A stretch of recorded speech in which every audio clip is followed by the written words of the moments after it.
Hello everyone, welcome to Kuts Workout, and on this video we're going to talk about the recent issue regarding to the whey protein supplement.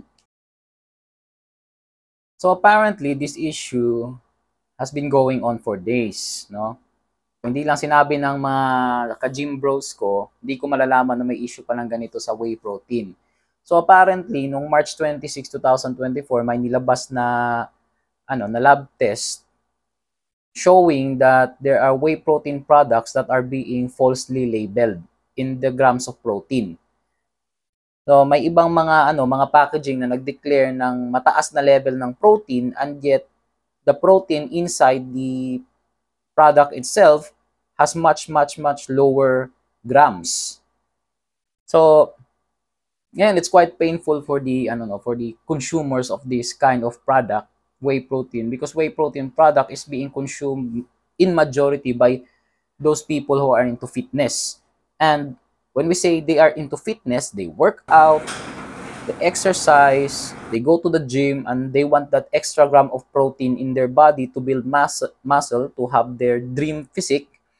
Tapos, ganito lang mangyayari. Bibili sila ng whey protein thinking that whey protein has 24 grams, 25 grams, 30 grams, and then suddenly they found out that it only has 1 gram, 2.5 grams. Parang naloko sila eh. Napakasakit niyan.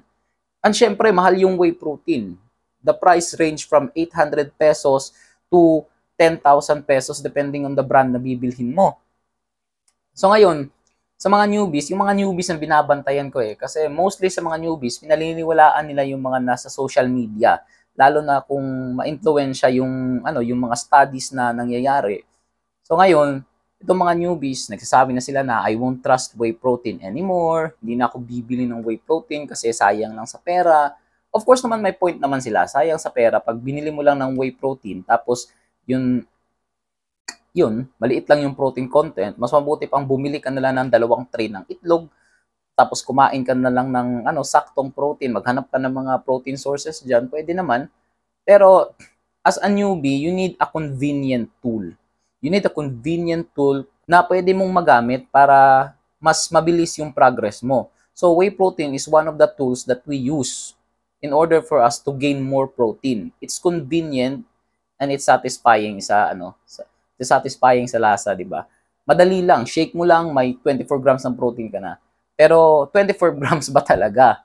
Yun yung nila, yun yung mga sabi-sabi ng mga newbies natin. So delikado, nako-compromise yung kanilang growth and trust doon sa mga supplements, doon sa pagkain nila. Nako-compromise kasi dahil sa mga ganitong mga events na naloloko sometimes yung mga tao when it comes to the products that they buy. I do think na legit naman yung source ng data na ito. Because legit naman yung source. Hindi ko sasabihin kung saan yung source ng data na ito. It's up to you to research kung saan yung data na ito kasi marami pa naman kayong makakalkal diyan. Pero I will show you the data. So as you can see, ito yung mga companies na lab test. Ito yung mga products nila na whey protein. At then sa gitna naman, makikita nyo dyan na yan yung mga whey protein na dineclare nila, yung mga grams ng protein. Dineclare nila sa kanilang packaging, yan yung grams ng protein. At ito naman yung mga protein, dyan naman sa last portion, makikita nyo dyan na yan yung grams ng protein na existing doon sa product itself in your consumption. So yan, as makikita nyo dyan, kita nyo, meron dyan nakalagay na 27 grams of protein, tapos ends up 2.5 grams lang pala. Parang Milo lang. Parang umiinom lang tayo ng chocolate milk na paborito natin para hindi tayo magkaroon ng energy gap. So yun nga yung controversy ng whey protein. And as much as said,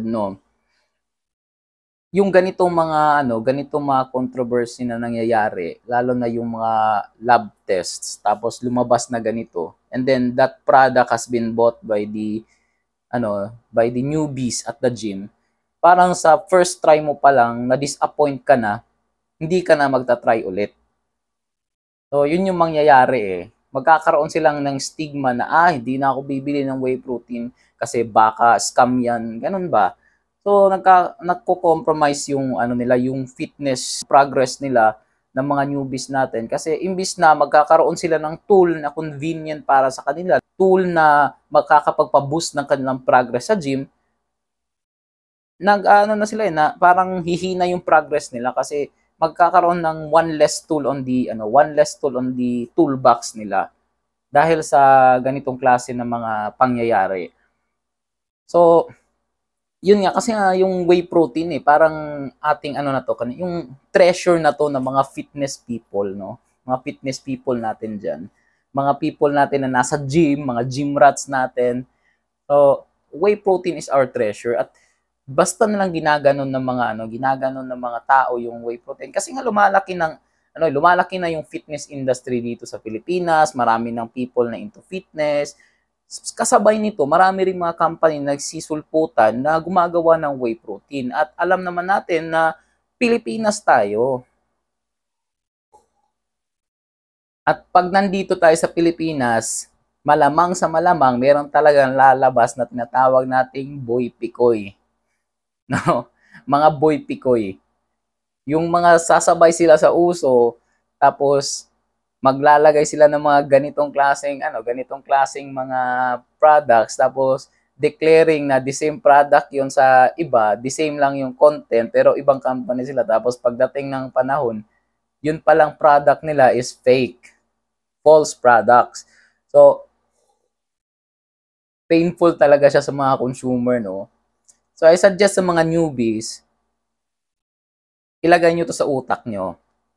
Kung gusto nyo talaga ng mga tunay na whey products na sakto talaga yung protein, yung totoo talaga, test of time. Yung mga napatunayan na ng panahon, yun yung bilhin nyo. Yung mga bagong labas ngayon na mga whey protein, be skeptical on that part. Kasi hindi lahat ng whey protein na nakukuha natin dyan na mura, legit, no?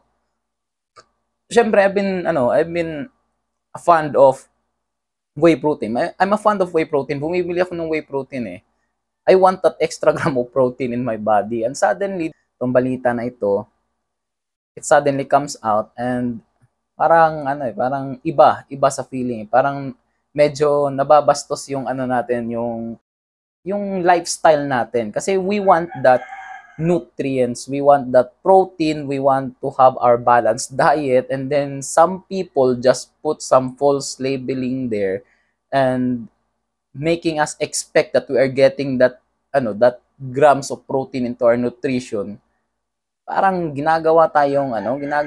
tinatarantado tayo ng ibang tao. So, I hope newbies natin, be careful tayo sa pagpili ng whey protein natin.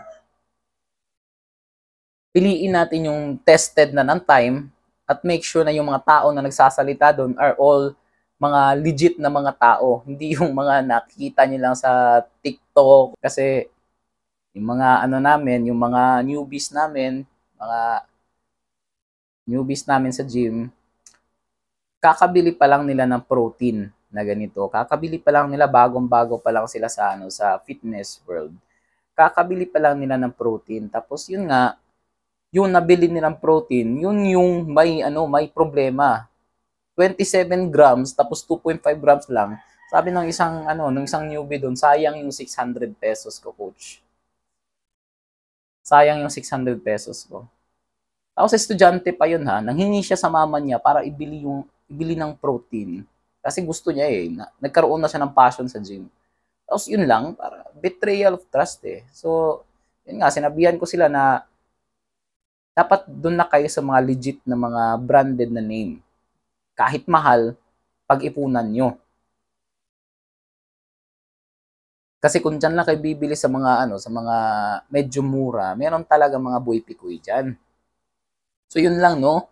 Yun lang yung masasabi natin sa na to, no? I hope that in the coming days, this will be fixed. Ito, kung existing pa tong problem na to, kung existing pa ng problem na to, well, I hope in a few days, in the coming days, ma-fix na ito. Kasi nga, it will become a problem soon, lalo na sa mga bago pa lang sa fitness, lalo na sa mga super meticulous sa kanilang nutrition, it will become a problem. Ang mga newbies natin ha, as I always say, test of time. Dun kayo sa mga napatunayan na at subok ng panahon.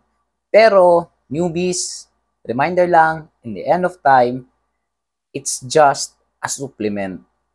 Supplement meaning, it's just to supplement your lacking. Kung may kulang kayo, you take a supplement para ma-fill in yung kulang. It's just a supplement. Nothing beats real food. Kain kayo ng totoong pagkain. May mga nutrients na wala doon sa supplement, kaya kumain kayo. Mag-study kayo ng macros, tapos kumain kayo ng mga healthy foods, gulay, prutas, karne, kain kayo doon. Kumain kayo ng real food. Because in the end, this is just a supplement. Sometimes you don't need it, sometimes you need it, but you need real food better than supplements. So yun lang yung masasabi natin sa video na ito, no? Salamat sa pakikinig mga newbies natin dyan. So this is Kutz Workout. See you on the next video.